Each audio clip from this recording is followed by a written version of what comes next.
इस कहानी की शुरुआत होती है एक लड़की जेयोंग से, जो अचानक नींद से जाग उठती है क्योंकि उसके माथे पर एक छोटी सी बबल फूटी है। कैमरा एकदम से शांत है, लेकिन उसे बाहर से कुछ अजीब आवाजें सुनाई दे रही हैं। वो धीरे धीरे दरवाजा खोलती है और झांक कर देखती है। उसकी बहन इंगयोंग गलियारे में खड़ी है, पर उसका चलने का अंदाज नॉर्मल नहीं था। वो लंगड़ाते हुए गोल गोल घूम रही थी और दूर से देखने पर वो दृश्य किसी डरावने साए जैसा लग रहा था। जेयोंग के शरीर में सिहरन दौड़ जाती है। उसको लगता है कि ये उसकी बहन नहीं है, बल्कि कोई दुष्ट आत्मा है। लेकिन जैसे ही वो पास जाती है, इनयोंग उसके ऊपर झपट पड़ती है। वो उसे जमीन पर गिराकर गले से दबाने लगती है। उसकी हंसी किसी इंसान की नहीं, बल्कि किसी भूत की लग रही थी, अजीब, खतरनाक और काफी डरावनी। जेयोंग चीखने की कोशिश करती है, लेकिन तभी उसकी आंखें खुल जाती हैं। ये सब एक भयानक सपना था। ठीक उसी वक्त उसकी सौतेली बहन उसे कंसोल करने आती है कि सब कुछ ठीक है। जहां आगे हम देखते हैं कि जेयोंग एक सुपरनैचुरल क्लब की सदस्य है। वो अपने दोस्तों के साथ वीडियो कॉल पर बात कर रही है। उस ग्रुप का लीडर जीहो नाम का एक लड़का है। वो इस वक्त एक यूट्यूब कॉन्टेस्ट को लेकर बेहद उत्साहित है। उस कॉन्टेस्ट का इनाम है $0, यानी सिर्फ नाम और पहचान। उनका प्लान है कि वो एक नकली हॉरर डॉक्यूमेंट्री बनाएंगे, जिसमें वो एक खतरनाक रिचुअल करने का नाटक करेंगे। इसके लिए वो पुरानी सुनसान इमारत चुनते हैं, जिसके बारे में कई डरावनी कहानियां फैली हुई है। कहा जाता है कि जो भी वहां पर गया वो कभी वापस नहीं लौटा। हालांकि कुछ दोस्त थोड़ा झिझकते हैं, लेकिन पैसे और पॉपुलैरिटी के लालच में वो सब मान जाते हैं। जेयोंग अपनी सौतेली बहन को भी बुलाती है, जो पहले हिचकिचाती है, लेकिन उसके समझाने पर वो उनके साथ चलने को तैयार हो जाती है। अब जब ये सब उस इमारत में पहुंचते हैं, तो वहां का माहौल रोंगटे खड़े कर देने वाला होता है। वो नीचे बेसमेंट में जाते हैं, जहां बीचों बीच एक बड़ा गंदे काले पानी का टैंक रखा होता है। जियो बताता है कि बहुत पहले यहाँ पानी को शुद्ध करने की प्रक्रिया होती थी, और तब से कहा जाता है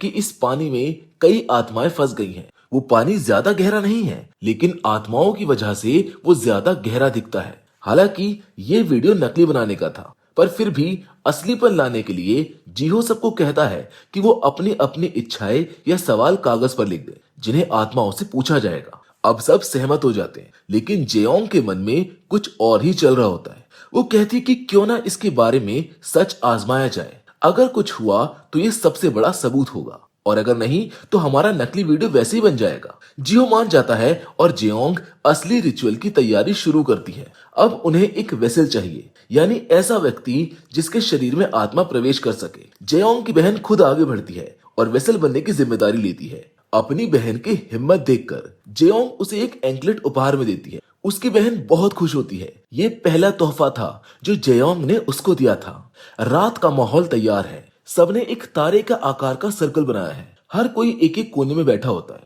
और सीवो बीच में उस गंदे पानी के टैंक में खड़ी होती है। उसके चेहरे पर कागज का एक बैग कसकर बांध दिया जाता है। सब लोग टैंक का थोड़ा थोड़ा पानी अपने पास रखते हैं। इनके नियम बहुत सख्त हैं। जब तक आत्मा ये ना कहे प्लीज लीव, तब तक कोई भी उस सर्कल को नहीं तोड़ेगा और बैग नहीं हटाया जाएगा। शुरुआत में सब कुछ नॉर्मल था, कोई हरकत नहीं, कोई आवाज नहीं। सबको लगने लगा कि ये रिचुअल बेकार है, लेकिन तभी अचानक एक बबल फूटता है, जो जियोंग की बहन के माथे पर आ गिरता है, जिसका नाम सीवो है। बिल्कुल वैसा ही जैसा जियोंग के सपने में हुआ था, और अगले ही पल कमरे में भयंकर ठक ठक की आवाजें गूंजने लगती हैं, लाइट्स टिमटिमाने लगती हैं, और सीवो का शरीर अब अजीब तरह से मरोड़ खाने लगता है, जैसे उसकी हड्डियां टूट रही हो। उसके चेहरे पर बंधा बैग अचानक गीला हो जाता है। वो उसको फाड़ देती है और सबके सामने उसका चेहरा दिखता है। उसकी आंखें पूरी तरह काली है। वो अब खुद नहीं है, कोई और उसके अंदर आ चुका था। वो धीरे धीरे हाथ उठाती है और एक एक करके सभी की ओर इशारा करती है। जो कागज उन्होंने टैंक में डाले थे, उन पर लिखे अक्षर खुद ब खुद उल्टे पड़ने लगते हैं, जैसे कोई दूसरी दुनिया से जवाब दे रहा हो। कुछ जवाब सही होते हैं, कुछ गलत, और जिनके जवाब गलत थे उनके नाम के पास एक फूल का निशान उभर आता है। सब डरे हुए हैं, लेकिन असली आतंक तब शुरू होता है जब सीवो एक अजीब आवाज में गिनती शुरू करती है, 662, 663, 664, और जैसे ही वो 666 बोलती है, एक खौफनाक चीख के साथ वो चीनी पर हमला कर देती है, लेकिन वो टैंक से बाहर नहीं निकल पाती, जैसे कोई अदृश्य हाथ उसके पैरों को नीचे से पकड़कर रोक रहा हो। लाइट्स बुझ जाती हैं, पूरा कमरा अंधेरे में डूब जाता है। जीहो जैसे ही कैमरे का नाइट विजन मोड चालू करता है, स्क्रीन पर देखता है कि सीवो लंगड़ाते हुए पानी में घूम रही है, बिल्कुल वैसे ही जैसे जेयोंग ने अपने सपने में देखा था। डरे सहमे सभी उसे पकड़कर बाहर निकालते हैं। वो बेहोश हो चुकी है, लेकिन जब वो उसके पैर को देखते हैं तो वहां पर एक अजीब सा निशान बना होता है, जैसे कोई शैतानी टैटू। वो रिचुअल सिर्फ एक वीडियो नहीं था, कुछ वास्तविक चीज उस रात उस टैंक से बाहर आई थी। ये देखकर सबके होश उड़ जाते हैं। अब उन्हें यकीन हो जाता है कि ये रिचुअल सच में काम कर गया है और सीओ के साथ जो हुआ वो कोई खेल नहीं था। लेकिन जहां बाकी सब डर के मारे कांप रहे थे, वहीं जियो का चेहरा उत्साह से चमक उठा। उसने कहा कि ये तो कमाल हो गया, ऐसा फुटेज किसी के पास नहीं होगा। अगर इसको अपलोड कर दें तो हम सीधा फेमस हो जाएंगे। बाकी दोस्तों को उसकी बात सुनकर गुस्सा आ जाता है। वो चिल्लाने लगते हैं, तेरी दोस्त की हालत तो देख, उसे कुछ हो गया है और तू वीडियो अपलोड करने की सोच रहा है। पहले पुलिस को बुला। जीहो ने जैसे तैसे फोन उठाया और मदद के लिए कॉल करने की कोशिश की, लेकिन तभी अचानक नेटवर्क गायब हो गया। फोन की स्क्रीन काली पड़ गई और चारों तरफ सन्नाटा छा गया। अब डर और गहरा हो गया था। सबने मिलकर वहां से भागने की कोशिश की, लेकिन जब उन्होंने दरवाजा खोला तो वो अंदर से बंद था।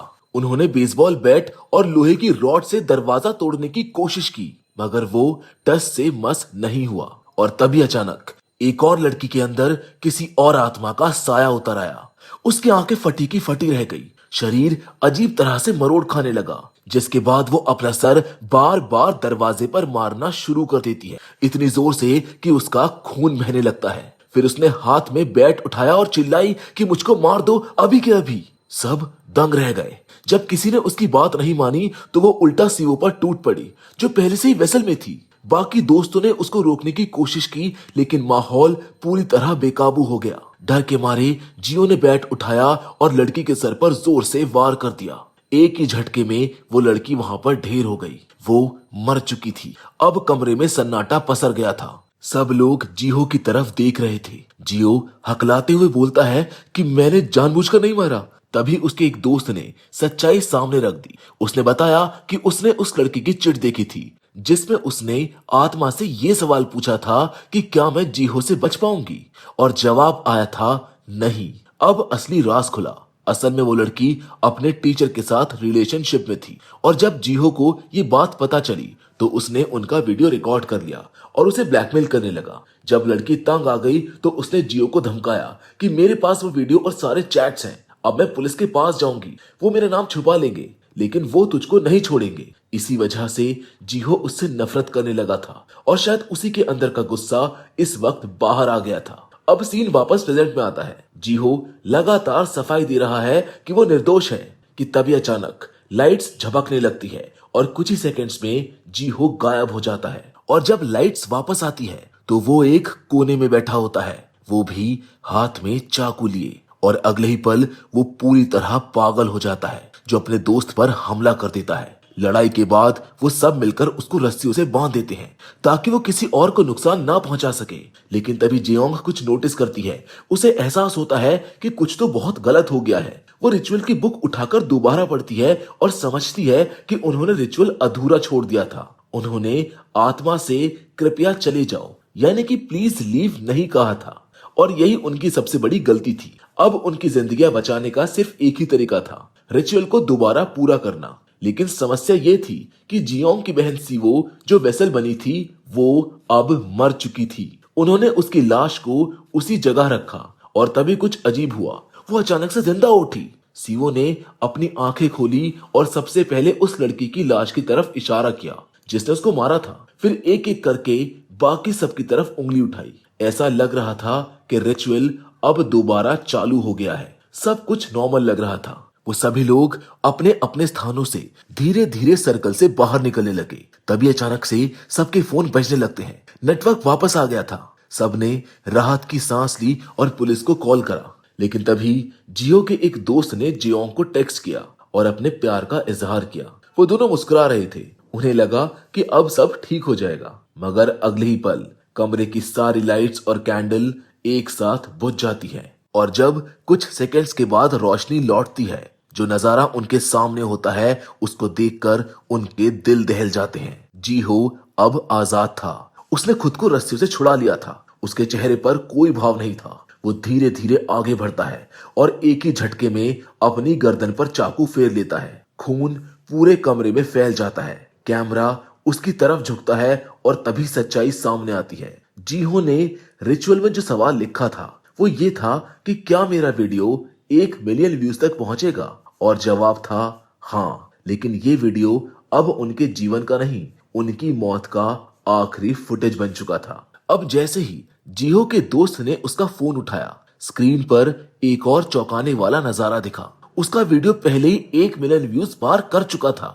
वो वीडियो जिसके बारे में उसने रिचुअल के दौरान सवाल पूछा था कि क्या मेरा वीडियो 1 मिलियन व्यूज तक पहुंचेगा, और आत्मा का जवाब था हाँ। यानी कि अब ये सब समझ गए थे कि जैसे उसकी भविष्यवाणी सच हुई, जीहो की मौत उसी पल हो गई। ये देखकर सबके रोंगटे खड़े हो गए। डर ने अब पागलपन का रूप ले लिया था। सब एक दूसरे को ब्लेम कर रहे थे कि आखिर हमने ये रिचुअल किया ही क्यों, आखिर हमें क्या मिला इससे। अब उन्हें समझ आ चुका था कि जिसकी भविष्यवाणी सच होगी उसकी मौत तय है। तभी वो लड़की जिसकी चिट पर फूल लिखा था घबराकर दरवाजे की तरफ भागती है और जोर जोर से मदद के लिए चिल्लाने लगती है। लेकिन तभी एक अदृश्य शक्ति उसका गला पकड़ लेती है। वो हवा में झूलने लगती है। उसका चेहरा नीला पड़ जाता है और कुछ ही सेकंड्स के बाद वो उस गंदे पानी की टंकी में जा गिरती है। बाकी सब उसे बचाने की कोशिश करते हैं, लेकिन वो अदृश्य शक्ति उसका सर पानी के अंदर दबाए रखती है और कुछ ही सेकंड्स में उसकी सांसें थम जाती है। जहां बाद में पता चलता है कि उसके चिट पर सिर्फ फूल नहीं बल्कि फ्यूनरल फ्लावर लिखा हुआ था। मतलब उसकी मौत पहले से ही लिखी जा चुकी थी। प्रोफेसर की बताई बात अब पूरी तरह सच साबित हो रही थी। अब सिर्फ 2 लोग बचे थे, डोंग जिसने जियोंग को मैसेज किया था और जियोंग खुद। उसकी बहन सीओ भी वहां पर पड़ी हुई थी, लेकिन कोई नहीं जानता था कि वो मर चुकी है या फिर सिर्फ बेहोश है। वो दोनों इतने डर चुके थे कि वहां से वो भागने का फैसला करते हैं। वो टॉर्च लेकर जगह जगह देखने लगते हैं और तभी उन्हें एक सीक्रेट दरवाजा मिलता है। दरवाजे के पीछे एक कपड़ा लटका था जिस पर बड़े बड़े अक्षरों में लिखा था डेथ। जब उन्होंने कपड़ा हटाया तो पीछे एक सड़ी गली लाश पड़ी थी। उसे देखते ही जियोंग के होश उड़ गए। अब उसको समझ आ गया था कि या तो वो बचेगी या फिर उसका दोस्त। लेकिन तभी कहानी में आता है सबसे बड़ा ट्विस्ट। जेयोंग ने कांपते हुए डोंग को देखा और अगले ही पल उसे मार डाला। यहीं पर असली सच्चाई सामने आती है। दरअसल ये सब रिचुअल उसी ने प्लान किया था। असल में जेयोंग की असली बहन इमयोंग मर चुकी थी, जिसे हमने फिल्म की शुरुआत में उसके सपने में देखा था। अपनी बहन से बेइंतहा प्यार करने वाली जेयोंग उसकी मौत के बाद टूट गई थी। उसके पिता ने भी कभी उसकी परवाह नहीं की। जिसने दूसरी शादी कर ली उसी के बाद उसे एक सौतेली बहन मिली जिसका नाम था सीवो, लेकिन जियोंग ने उसे कभी सच्चे दिल से नहीं अपनाया। उसका एक ही जुनून था, अपनी असली बहन को वापस लाना। तभी उसे इस रिचुअल के बारे में पता चला, एक ऐसा रिचुअल जो मृत आत्माओं को वापस ला सकता था, लेकिन बदले में 5 इंसानी बलि की मांग करता था। जेयोंग ने ये तय कर लिया था कि वो कीमत चुकाएगी। उसने पहले ही अपने 4 दोस्तों की बलि दे दी थी। अब उसे सिर्फ आखिरी बलि चाहिए थी, अपनी सौतेली बहन सीवो की। अब जैसे ही उसने उसको मारा, अचानक पानी की टंकी के अंदर एक बुलबुला उठा और उसके अंदर उसे अपनी छोटी बहन का चेहरा दिखा। जेयोंग फूट फूट कर रोने लगी। उसने कहा कि मुझको माफ कर दो, मैं अब कभी तुम्हें अकेला नहीं छोड़ूंगी। उसे लगा कि उसकी मेहनत रंग लाई, उसकी बहन लौट आई। लेकिन तभी सब कुछ बदल गया। पानी के अंदर का चेहरा मुस्कुराने लगा, मगर वो मुस्कान मासूम नहीं थी, वो मुस्कान शैतानी थी। वो बहन नहीं, एक राक्षसी आत्मा थी जिसने जेयोंग को छल लिया था। वो काले साए के रूप में प्रकट होती है और बोलती है कि तेरे दोस्त पूछ रहे हैं कि तूने उन्हें क्यों मारा। जेयोंग घबरा जाती है, तुम मेरी बहन नहीं हो, तुम कौन हो? जिसके बाद वो आत्मा जोर जोर से हंस पड़ती है। वो कहती है कि धन्यवाद मुझे आजाद करने के लिए। ये पूरा रिचुअल किसी आत्मा को बुलाने का नहीं था, ये तो मुझे नर्क से आजाद करने का जाल था। मैं इंतजार कर रहा था किसी ऐसे ही मूर्ख का जो उसको पूरा करा दे, और वो मूर्ख तू थी। इसके बाद वो राक्षस जेओंग का गला पकड़ लेता है। उसकी आंखों से आंसू बह रहे होते हैं। उसे एहसास हो जाता है कि उसने अपने ही हाथों से अपने सभी दोस्तों की जान ली और अब बारी उसकी है। वो राक्षस उसका गला दबाता है, उसकी आत्मा को शरीर से खींच लेता है और उसी काले पानी की टंकी में कैद कर देता है जहां से ये सब शुरू हुआ था। जहां आखिरी सीन में कैमरा पानी के अंदर जूम करता है, जहां पर जेओंग की चिट तैर रही होती है जिस पर लिखा होता है कि क्या मैं अपनी बहन को फिर से देख पाऊंगी। और मुझे ये बताने की जरूरत नहीं है कि आत्मा ने क्या जवाब दिया था। वो सचमुच उसको देख पाई, लेकिन बस एक आखिरी बार के लिए, वो भी अपनी मौत से पहले। जिसके साथ ये फिल्म यहीं पर खत्म हो जाती है।